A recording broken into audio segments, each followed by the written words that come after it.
হে পুরুষ, তুই অভিনয়ের জন্য সেরা রে। হ্যালো ভিউয়ার্স, আসসালামু আলাইকুম। ভিডিওটি শুরু করার আগে একটা রিকোয়েস্ট, যারা এখনো আমার চ্যানেলটিকে সাবস্ক্রাইব করেনি তারা প্লিজ আমার চ্যানেলটিকে সাবস্ক্রাইব করে দিবেন। এই মেয়েটা প্রথমে একবার আমার সংসার ভাঙতে চাইছে, পারে নাই। 2টা বছর আমার জীবনটা তেজপাতা করে দিছে এই দুই স্বামী স্ত্রী মিলা।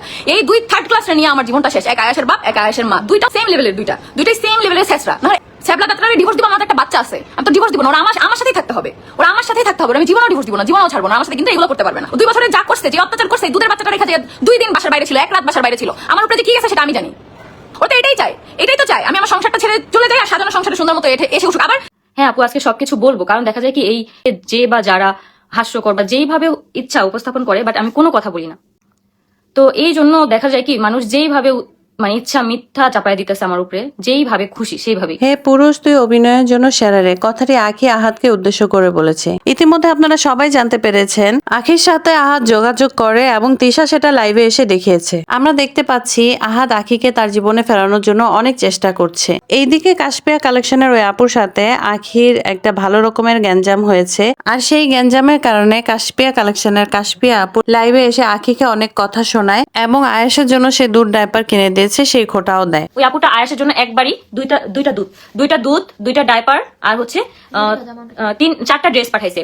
সেটা আমি জানি না, কিন্তু লাইভে এসে বলছে যে সেই আপু নাকি আয়েশকে অনেক অনেক শুরু থেকে হেল্প করে, কিন্তু আপু একবারই এই জিনিসটা পাঠাইছে। আর কাশফি আপু সেখান থেকে 4-5টা ভিডিও করছে, সেই ভিডিওগুলোই সে বারবার আর কি আপলোড দেয়। ওই আপু কিন্তু একবারই হচ্ছে আয়েশের জন্য এই জিনিসগুলো পাঠাইছে, কিন্তু কাশফি আপু বলে যে আপু নাকি বারবার পাঠায়, কিন্তু এই জিনিসটা আপু কিন্তু বারবার কখনোই আয়েশের জন্য মানে পাঠায় না। আমি জানি না পাঠাইছে কিনা। কাশপিয়া আপুর সেই লাইভের জন্য চরম প্রতিবাদ স্বরূপ আহাদ তার ফেসবুক আইডিতে একটি পোস্ট দেয়, আর সেই পোস্টে সে লিখেছে যে যেখানে আমার ছেলের জন্য আমি 1 কার্টন করে দুধ কিনতাম, ডাইপার শেষ হওয়ার আগে প্যাকেট কিনে রাখতাম, সেখানে আমার ছেলেকে আমার কাছ থেকে নিয়ে যে এমন পরিস্থিতিতে ফালানো হয়েছে, কে নাকি একটা দুধ কিনে দিয়েও কথা শোনায়। আমার ছেলের তো এই জীবনে যাওয়ার কথা ছিল না। আমি বাবা, সামর্থ্য হলে আমি 10টা দুধ কিনতাম, সামর্থ্য না থাকলে একটা কিনতাম, তাও কারো ক্ষমতা ছিল না সেই দুধ নিয়ে খোটা দেয়ার। একটা মায়ের জেদের জন্য একটা বাচ্চার জীবন কই থেকে কই যেতে পারে। আমাকে না জানিয়ে আমার ছেলেকে বাসা থেকে নিয়ে যাওয়া হয়েছে, তবে এটার জন্য আমি কোনো বিচার চাইতে পারবো না, কারণ আমি তো বাবা, মা না। তবে এ কেমন জেদ আমি জানি না। এতবার ক্ষমা চাওয়ার পরেও তার বাচ্চার কথা একবারও তার মনে হয় না। যেই মানুষগুলো এখন দুধ ডাইপারের খোটা দেয়, এই সম্পর্কটা ভাঙার পিছনে কিছুটা হলেও তারা দায়ী। তখন নিজেদের স্বার্থে ব্যবহার না করে বুঝালেও পারতো, দিন শেষে নিজের সংসারেই শান্তি ফিরে যাও। এখন যখন নিজেদের স্বার্থে লাগছে, এখন ভালো না। যতদিন ইচ্ছা মতো খাটাইতে পারছে ততদিন ভালো লাগছে। অথচ একটা মানুষ এই নিষ্পাপ বাচ্চাটার কথা চিন্তা করে নাই যে বাবা ছাড়া কিভাবে বড় হবে। শুধু দুধ দিলে কি সব কিছু হয়ে যায়? আমার ভুল একটাই ছিল, সে তার বয়ফ্রেন্ডকে ভালোবাসে। এই কথাটা শুনে নিজেকে কন্ট্রোল রাখতে পারিনি, রাগের মাথায় ডিভোর্স দিয়ে দিছি। আমি সেটার জন্য বারবার ক্ষমা চেয়েছি। আমি এখনো বলবো আমার সংসারে ফিরে আসো, তোমার জন্য অপেক্ষা করব। এই পোস্টের পর আহাদকে নেটিজেনরা অনেক প্রশংসায় ভাসায়। তার কারণ হচ্ছে আহাদ আখির পাশে দাঁড়িয়ে কাশপিয়া আপুকে কথাগুলো শুনিয়েছে। আহাদের কথা হচ্ছে, যখন আখি তার সন্তান নিয়ে চলে গেল তখন আখিকে বাহবা না দিয়ে সবার আখিকে বোঝানো উচিত ছিল যে স্বামীর সংসারে ফিরে যাও। আহাদের মতে আহাদ এবং আখির সংসার ভাঙার পেছনে যারা আখিকে সাপোর্ট করেছে তারাও দায়ী। মূলত আহাদ এটাই বুঝিয়েছে যে যখন তাদের আখিকে প্রয়োজন ছিল তখন তারা আখিকে ব্যবহার করার জন্য আহাদের সংসার ভাঙার জন্য ইন্ধন দিয়েছে, আর তাই আহাদ তার সংসার ভাঙার জন্য তাদেরকে দায়ী করছে। আহাদের এই পোস্টের বিপরীতে আখিও একটি পোস্ট দেয়। সে পোস্টে লিখে, হে পুরুষ, তুই অভিনয়ের জন্য সেরা রে। তারপর আখি আরো একটি পোস্টে লেখে, আল্লাহ জানে আমার সাথে কি হয়েছে শুরু থেকে শেষ অবধি। আমি কালি, আমার শরীরে অনেক লোম, আমার প্রাইভেট স্থান নিয়ে ও ট্রল করা হয়েছে। এই সব কিছু উপেক্ষা করে আমি অনলাইনে এখনো টিকে আছি। আমি 100% গ্যারান্টি দিয়ে বলতে পারবো আমার জায়গায় অন্য কোনো মেয়ে ওইভাবে টিকে থাকতো না। আমার বাচ্চার দুধ ডাইপার নিয়েও অনেক অপমান করা হয়েছে আমাকে। আমার মায়ের গায়ে শুধু হাত তোলা বাকি ছিল।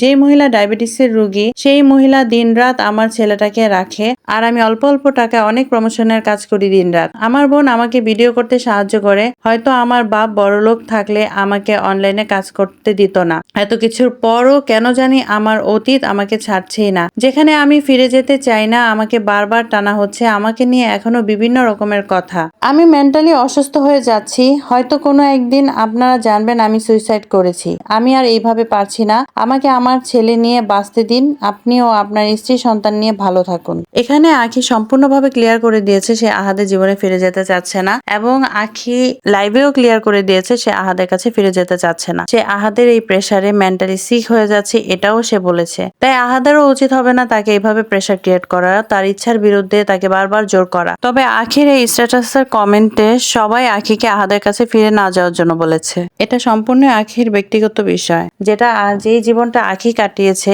এটা আখি বলতে পারবে আখি কেমন ভাবে সতীনের সংসার করে আসছে এবং কেমন ভাবে আহাদের সাথে সে সংসার করেছে বা আহাদ তাকে কতটুকু ভালোবেসেছে সবটাই আখি জানে। তো এই ব্যাপারে বাইরের মানুষ হয়ে আমরাও কিছু বলতে পারবো না বা অন্যদেরও কিছু বলা উচিত না।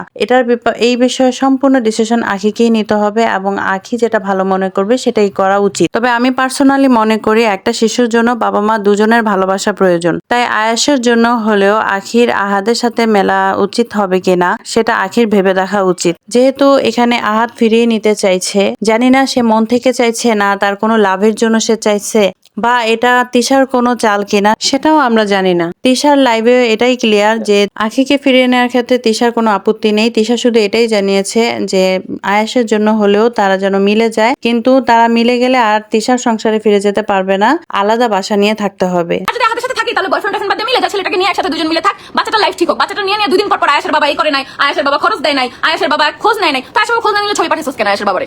আমি তো বলি নাই কোনো সময়, আমি বলছি আমার এই বাসায় কোনোদিন আয়াসের মাকে আমি উঠাবো না, আমার সাজানো সংসারে কোনোদিন তার আমি ঢুকাবো না। সবকিছু আমার তিলে তিলে করা, সেখানে আয়সা নিয়ে সবকিছু তার আমার চেয়ে বেশি তাকে দিতে হবে আমি সেরকম রাখবো না। সে নিজেরটা নিজে পরিশ্রম করে করবে, এখানে সব প্রত্যেকটা অবদান আমার পরিশ্রম। তো ভিউয়ার্স, আখি ও আহাদ মিলে গেলে কেমন হয় সেটা অবশ্যই আপনারা কমেন্টে জানাবেন, এবং আহাদের কাছে আখির ফিরে যাওয়া উচিত হবে কিনা বা আহাদ আখিকে সত্যি সত্যি মন থেকে ভালোবেসে ফিরে আনতে চাইছে কিনা এই সম্পর্কে আপনাদের কি ধারণা অবশ্যই কমেন্টে জানাবেন। আর যারা এখনো আমার চ্যানেলটিকে সাবস্ক্রাইব করেনি তারা প্লিজ আমার চ্যানেলটিকে সাবস্ক্রাইব করে দিবেন। আজকে এই পর্যন্তই। সুস্থ থাকুন, ভালো থাকুন, আল্লাহ হাফেজ।